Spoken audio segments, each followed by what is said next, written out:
know how in those old sci-fi films, cancer diagnoses, they were always like this big mystery? Oh, yeah. It'd show these huge, intimidating machines, right? And the doctor would be like, right, kind of shaking their head, giving this super vague prognosis. Well, real-life cancer diagnostics, they're starting to feel like those movies. It's true. In a good way. Yeah, in a good way. What we used to think was science fiction, it's becoming reality thanks to these Next Generation Cancer Diagnostics. NGCDs. Or NGCDs, for short. NGCDs. Okay, I gotta admit, Next Generation Cancer Diagnostics sounds impressive. Yeah. But what are they really? Right. We've got this market report that breaks down the whole field. And for this deep dive, we're going to figure out what these NGCDs are, why everyone's so excited about them, and how they're changing the game in cancer care. Yeah. So help me out. What are we talking about when we say NGCDs? Well, it's not just some fancy buzzword. Okay. NGCDs use some seriously advanced technology to detect and analyze cancer. Like liquid biopsies. They can actually find little pieces of tumor DNA just circulating in your blood. Wait, so they can find clues about cancer just from taking some blood? Exactly. That's amazing. No more scary surgeries to get a diagnosis. That's one of the big advantages of NGCDs. Yeah. Liquid biopsies are way less invasive than those traditional tissue biopsies. But that's not all. Okay, there's more. We're also talking about next-generation sequencing, which can analyze DNA so fast. All right. And then there's proteomics, which studies the proteins that are involved in cancer. Okay, hold on. Proteomics. Break that down for me. We all know about DNA, but what do proteins have to do with all of this? Good question. Proteins are like the workers of our cells. They carry out all sorts of important functions. Yeah. And cancer can really mess with them. Oh, I see. Proteomics helps us figure out exactly how cancer is affecting these proteins, Okay. which gives us even more clues on how to fight it. So it's like we have this whole new level of insight into what's happening inside a tumor. That's incredible. Hmm. But why are NGCDs such a big deal? Why are they so much better than the old ways of doing things? Well, for one, NGCDs, they're all about early detection. Right. And the earlier we catch cancer, the better the chances of successful treatment and survival. This is especially true for cancers that are usually diagnosed at later stages when they're much harder to treat. That makes sense. Yeah. But I'm guessing there's more to it than just catching it early. Yeah. What else makes these new diagnostics so revolutionary? Well, think about personalized medicine. It's the idea of tailoring treatment to each individual patient. Right. NGCDs, they allow us to analyze the specific genetic makeup of a tumor. So doctors can choose the therapies that are most likely to be effective for that specific cancer. And there are fewer side effects, too, because they can target the treatment more precisely. So we're moving away from a one-size-fits-all approach to cancer treatment and towards something truly personalized.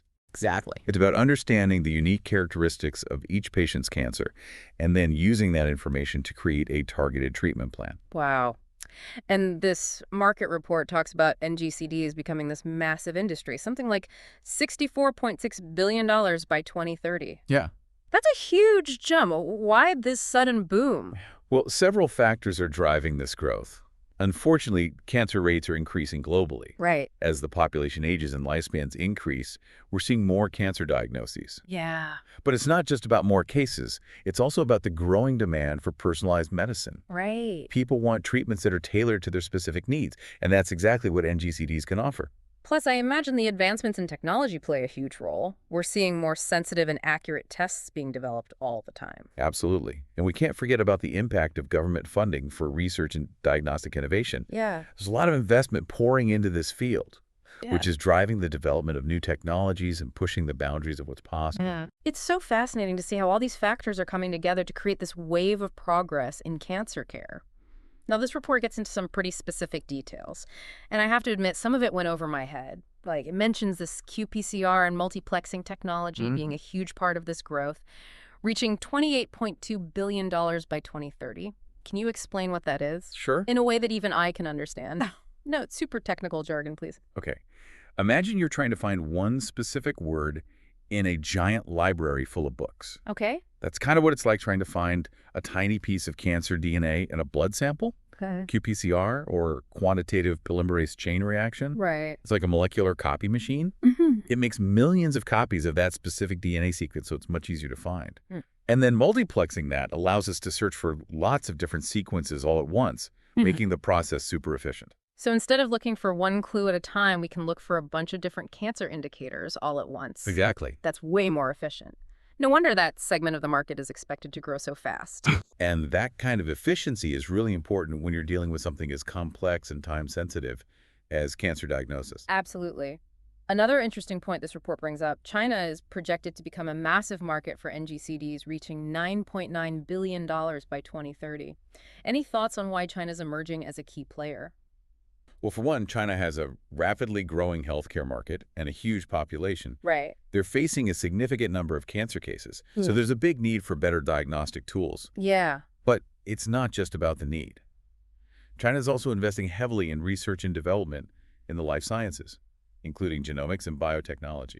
So it's a combination of factors, the need for better cancer care and the drive to be at the forefront of these advancements. Exactly, and that combination is creating a dynamic environment for NGCD development and adoption in China. This is also fascinating. It seems like NGCDs aren't just changing how we diagnose cancer, they're impacting pretty much every part of healthcare. You're right, we've talked about the diagnostic side, but the implications go much further. Hospitals are increasingly relying on NGCDs for screening and diagnosis, Okay. particularly for patients who are considered high risk. Yeah. And labs are using them for super precise genetic and protein analysis to make treatment decisions. And in the research world, NGCDs are driving clinical trials and the search for new drug targets. So it's not just about treating existing cancers, it's about preventing future ones and finding better treatments overall. Exactly. It's about changing the landscape, moving from just reactive treatment to proactive prevention and personalized care. It's really exciting to see how these technologies are making that shift possible. It's amazing to think how NGCDs are already making such a difference in healthcare. Yeah. But with all this groundbreaking technology, I can't help but wonder, are there any downsides we should be thinking about? That's a great question. And it's important to remember that even with all the good they can do, no technology is perfect. Right. There are definitely some challenges to consider as NGCDs become more common. Like what kind of challenges? Well, one of the biggest hurdles is making sure that everyone can actually access these tests. Okay. Even though the cost of technologies like next generation sequencing has gone down, it's still a lot of money for many people, especially in those lower income countries. So even though we have this amazing technology, not everyone can benefit from it. Yeah, that's right. It raises those tough questions about healthcare disparities Yeah. and the need for policies that can make these tests more affordable and accessible to everyone, regardless of how much they make or where they live. Yeah, that makes sense. And with all this talk about looking at someone's DNA and proteins, it makes me think about data privacy, too. How do we protect all that sensitive genetic information and make sure it's used responsibly? That's another really important point. Yeah. The potential for misuse of genetic data is a very real concern. We definitely need strong regulations and security measures Right. to prevent things like discrimination based on someone's genes and to make sure that people have control over their own data. It's a tricky balance. Yeah. Trying to use this information to improve healthcare while also protecting individual rights. It's like a challenge with any powerful technology. It is. Figuring out how to use it for good while preventing potential harm. You got it. And there are other things to think about, too. For instance, the potential for some psychological impact. Okay. We can't ignore that. Imagine finding out you have a higher chance of getting a certain type of cancer, even if you're totally healthy now. Right. That knowledge can be really stressful. Oh, yeah, I can imagine. That would weigh heavily on someone's mind. It's almost like living with this possibility hanging over you. That's understandable. So that's why it's super important to have good counseling and support systems available for Yeah. people who get those kinds of diagnoses. Yeah. It's not just about giving them the information, but also helping them understand it all Right. and make the best decisions about their health. So it's not just about the technology, Yeah. it's about the human element too, that emotional support. Precisely. Yeah. And that brings us to another thing to consider. The possibility of overdiagnosis and overtreatment. Overdiagnosis. What do you mean? Well, with NGCDs, we can find cancer really early, Yeah. even before there are any symptoms. Yeah. We can even spot things that might become cancer. Okay. But not everything that could turn into cancer actually will. And sometimes early treatment can actually do more harm than good. So we could end up treating people for a cancer they might never have actually gotten. It is a possibility. Yeah. And it's something we need to be careful about. We need to be sure that the benefits of early detection are greater than the risks of unnecessary treatment. Right. It's about making smart decisions based on each individual patient and their unique situation. This really shows how complex these diagnostics are. Yeah. It's not just about finding cancer. It's about understanding all the little details Yeah. and making wise choices about treatment. It requires a really personalized approach, taking into account not just their genes, Yeah. but also their overall health, their preferences, and their values. This makes me think about something I read about recently. Those direct-to-consumer genetic tests for cancer risk. What are your thoughts on those? Is it good that people can order these tests themselves, or is it a bit worrying? That's a tough one. There are pros and cons. On the one hand, it can empower people to be more proactive about their health. Okay. If they know they have a higher risk for a certain cancer, they can make lifestyle changes or get checked more often, which could lead to catching it early and better results. So it could be a positive thing. It definitely could. Yeah. But there's also the risk of people misunderstanding the results, Yeah. which could lead to anxiety or even getting medical treatments that they don't need. Yeah, I see that happening. Someone might see they have a little higher risk for a certain cancer and totally freak out, Yeah. even if it's not really something to worry about. Exactly. That's why it's so important that these direct-to-consumer tests come with proper counseling and support, Yeah. so people really get what the results mean and can make good decisions without all the fear and worry. So use this information wisely. It seems like the bottom line is that NGCDs have huge potential to improve cancer care, but we have to use them carefully. Yeah. And understand all the possible implications. Right. It's not just about the tech itself. Right. It's how we use it Yeah. and how it affects people and society as a whole. I couldn't agree more. This conversation has really given me a lot to think about. Me too. It's clear that this is just the start of the NGCD revolution, and there's so much more to learn. Definitely. And as these technologies keep developing, it's crucial that we keep having these conversations, thinking about the ethics, Right. and working together to make sure these advancements benefit everyone. Well said. Before we wrap up this part of our deep dive, I want to go back to something that really stood out to me from the report. The idea that NGCDs could change how we see cancer. Oh, yeah. Instead of seeing it as a death sentence, we might start to think of it as a chronic condition that can be managed. That's a fascinating thought, and it's not as crazy as it sounds.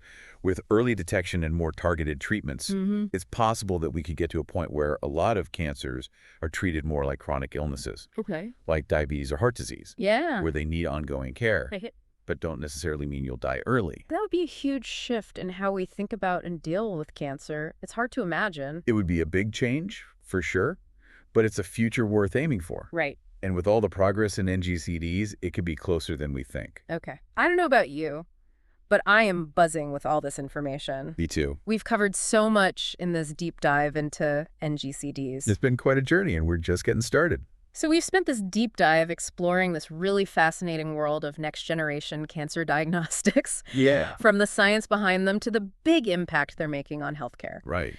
But let's shift gears for a sec and talk about you, the listener. What does all this mean for you? It's one thing to talk about these advances in a general way, but it's more important to connect them to each person's experience. How could NGCDs actually affect your health, your choices, and your future? That's a great point. It's all well and good to talk about the science and the market, but really it's about how this technology helps people in the real world. Exactly. So I think there are a few key takeaways for everyone listening. First, NGCDs aren't just some far-off thing. They're already being used in hospitals and clinics, and they're rapidly changing how we diagnose and treat cancer. So the way you or someone you love might experience cancer care in the next few years could be completely different from what we're used to. That's exciting. But maybe a little scary, too. It's hard to grasp how fast things are changing. It is. And that leads to the second takeaway. This field is moving so quickly. Oh, yeah. What's cutting edge today might be old news tomorrow. Staying up to date on these advancements is really important. Don't rely on old info or assumptions about cancer tests. It's just like anything with technology. You gotta keep learning to keep up. You got it. And that brings us to the big question. If NGCDs become as available and affordable as we hope, what could that mean for the future of cancer care? For everyone? For society as a whole? Okay, now you've got me really thinking. It's almost like we're on the edge of a whole new era in healthcare. It definitely feels that way. Imagine a world where cancer isn't an automatic death sentence anymore, but for many becomes more like a chronic condition Wow. that you can manage. How would that change our healthcare systems, our economies, even how we think about death? It's mind-blowing to think about all the ways this could affect us, not just medically, but for society and even philosophically. It makes us rethink everything we thought we knew about cancer and its impact on our lives. Yeah.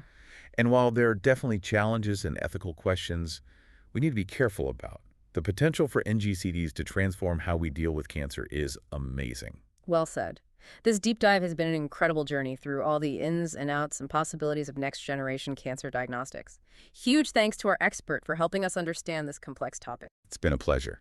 And I want to say this is just the beginning of the conversation. That's right. To all our listeners, we hope this deep dive has been informative and has got you thinking. Remember, knowledge is power. Stay curious, stay informed. And who knows, maybe you'll be part of the next breakthrough in cancer care. Until next time, keep exploring. And keep diving deep.